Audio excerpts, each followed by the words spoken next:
Today's story follows Kathy, who ruined her marriage of 30 years in her pursuit of freedom and joy.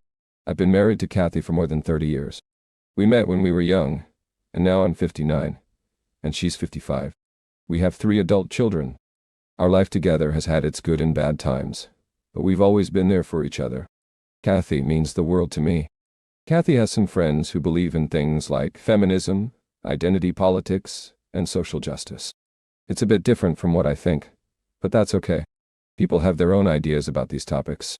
Kathy and we sometimes talk about these things and try to understand each other's viewpoints. I did not pay attention to these ideas that Kathy had or was starting to develop. For me, they were all nonsense. Kathy had some strong views about how women were oppressed for a long time, which sometimes scared me. She, personally, hadn't experienced depression or discrimination. I found these discussions unsettling, so I often tried to change the subject when they came up. I have seen these woke women on TV shouting and talking all nonsense and screaming on people when they did not have any logical answer. I worried that Kathy was getting influenced by them. One day, she started questioning our marriage, saying it had become dull. I suggested therapy to work on our relationship, but she wanted to go on a solo vacation instead. I reluctantly agreed, but later found out she went with her friends who I thought were toxic. When Kathy returned from her vacation a week later, she looked like a completely different person. She had cut her hair short, and there was an unusual aura about her. It felt like she was someone I had never met before. She didn't hug me or show any affection when she arrived, which was unsettling and made me feel like a stranger to her. Kathy continued to spend more time with her friends and engage in protests, some of which I didn't support.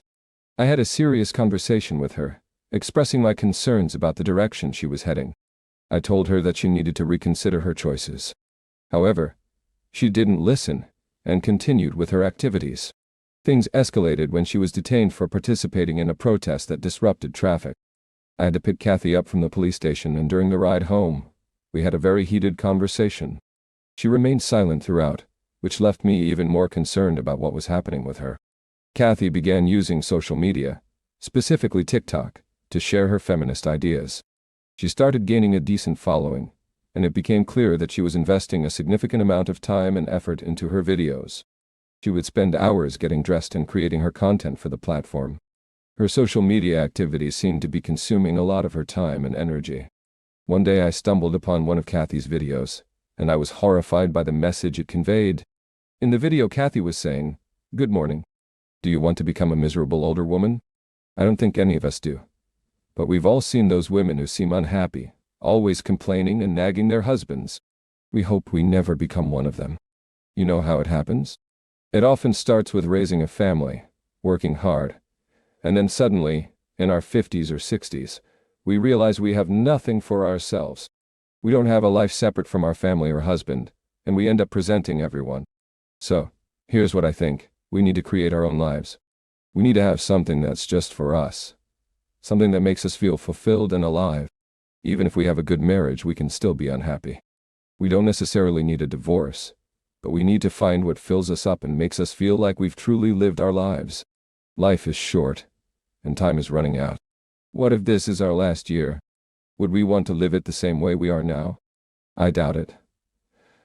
So let's find a way to live every day, enjoy our marriages if they're good, and be our own people, separate from our husbands and children. Women should get unstuck and explore the world. There's so much out there for us, and it doesn't end when the kids move away. We can find fulfillment and happiness in many ways. Anyway, I hope that helps." I felt that she was encouraging women to get divorced. I went home that evening and confronted her, and to my shock, she said that she was leaving and had already packed her bags. I tried to stop her, but she shot back and said that she is bored with her life, and she wants freedom and happiness. She does not want the responsibilities of her being the grandmom or being my wife. She wants to enjoy her life and wants to explore more outside this prison. I was speechless and felt that I had lost my wife to toxic people who have poisoned her mind. I did not stop her and just said that I'll miss her and asked to come back as soon as her exploring is over. She had moved into a smaller apartment in the center of the city. I had informed my kids about their mother, and they all said that she is just going through a phase and will get back home soon. I agreed as well and just waited for her. My wake was cut short soon, and turned to shock as I received the divorce papers. She had all this planned, and was not in any phase. I called Kathy, but she did not answer. My kids during this time did try to talk my wife out of divorce, but she shut them down as well. A few weeks later, we had our divorce settled, and after 30 years of marriage, I was single. Next day, I saw Kathy posting a new video. Well, I did it.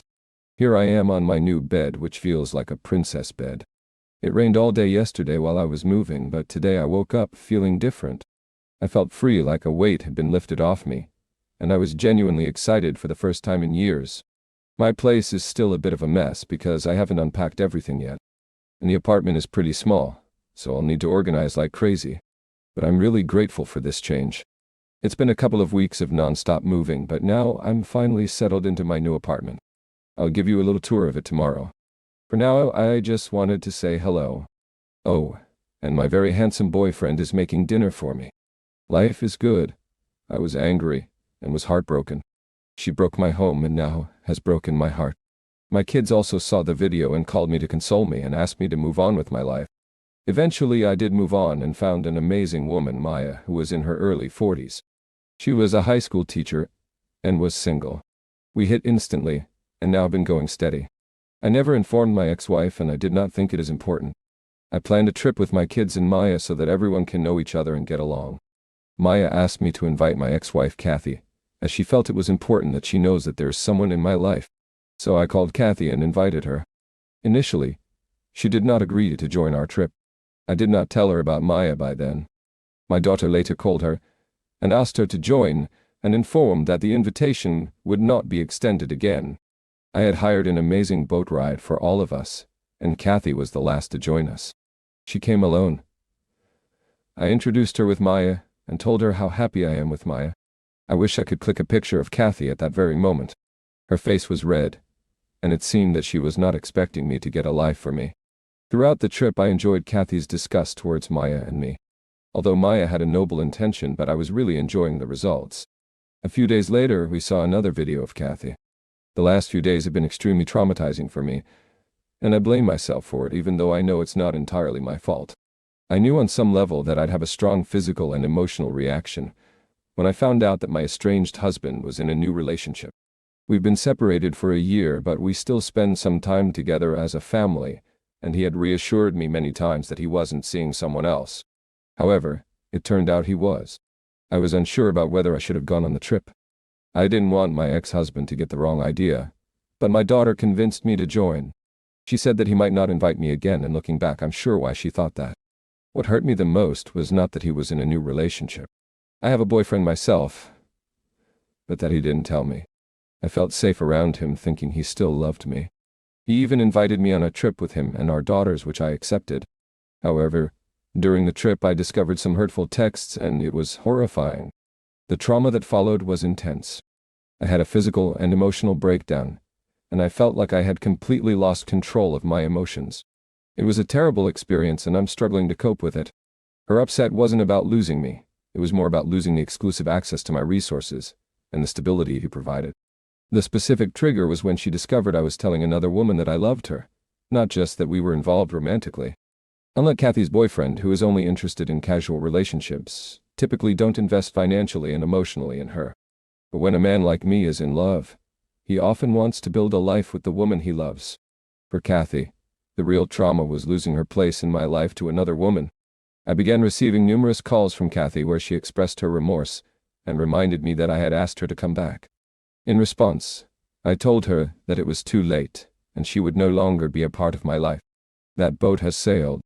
She had made her choice, created her own circumstances, and now she needed to live with the consequences of her decisions. A few days later, we saw another video from Kathy. Things aren't going that great for me. I keep thinking about how it used to be back when things were good. Maybe all of this is my fault. Maybe I'm selfish or self-centered. I'm struggling with all the fakeness, all the pretending I'm fine. I think I was in shock before, but now reality is sinking in. I know it's just a separation and there are worse things in the world, but I'm uncertain about what my life will be like. I can only remember the good things. It's hard to recall anything bad. I remember this lovely woman who was a close friend. They even invited me to dinner tonight, and I bought gifts for their children. I thought I should go and have dinner with them instead of being at home with my own family. I don't know why I feel this way, but I miss my family, being a family. Maybe it's worth staying miserable if it means having my family back. Because without them, I don't know who I am anymore. I'm not crying because I'm drinking. I'm crying because it's just really hard. I hope you're having a happy Saturday. I'll probably be okay later. It's just that everything I've ever known feels like it's gone. My family isn't together anymore, even though they're physically here. I'm going to go sit with another family, and it's nice they invited me, but it's not easy. My daughter called me up and asked to do something, but I told them their mother chose this life, and I did try to stop her. She wanted freedom. She is freedom. She has a new love life, and she can explore the world as she wants. My daughter agreed and said that she agrees with every word I said, but she cannot help but feel for her mother's bad choices. A few days later, there was another video. Good morning. Sometimes I wonder what I'm doing and why I made the choices I did. Last night, I had a dream about my estranged husband. He came to me, saying he'd hurt his hand badly and was crying. In the dream, he needed my help, and I suggested moving in to take care of him. It felt like we were starting over, the way things used to be. It was an upsetting dream, and it's not even possible. It's just how dreams are, I guess. My body is telling me that I still love him, and I always will. But things are different now. Sometimes I get angry and think, why doesn't he believe that I should have a fair share? He wants to give me some money, but it's not enough. All the things we had were partly because of me. My parents lent us money, and I played a significant role in helping him, encouraging him, and being there for him, even when things went wrong. I made mistakes, and I paid for them, especially when I left. It seems like everything he did was okay, but everything I did was my fault. I'm constantly blamed for everything. So now I'm at this point in my life. He has more money than I do, and I'm struggling to find a decent place to live. Some people, especially men, think that women don't deserve anything, that they're freeloaders, and that they should just fend for themselves. After 30 years of taking care of someone, I feel undervalued, like I have no worth. It's hard. I'm not going to retaliate and wanted to sue her for her video. Maya then stopped me and asked me to ignore her. My kids called Kathy and told her to apologize for what she posted, or she will be cut off from everyone's life. Kathy, having no choice, did post a lame apology, citing her mental health as a reason. I got married to Maya a few days later, and I did unfollow Kathy on all my social media. Dear listener, if you have reached this far, please click on the subscribe button. It will be a great help.